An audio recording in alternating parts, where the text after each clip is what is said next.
एक और साल बदल रहा है, एक और वक्त बदल रहा है। एक और उम्मीद रखते हैं कि जो टूट गया वो फिर जुड़ जाएगा और जो खो गया वो बेहतर सूरत में लौट आएगा।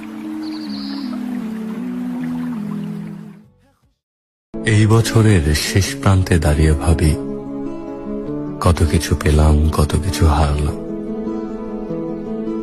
সুখের স্মৃতিগুলো রোদ্দুরের মতো উষ্ণতা দিল,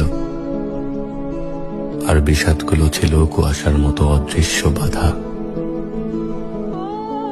কিছু প্রাপ্তি আনন্দের শিখায় প্রাণ জ্বালালো, আবার কিছু হারানো কষ্টের গভীরে ডুবালো। সময় চলছে তার নিয়মে, রেখে গেছে স্মৃতির মায়াজাল।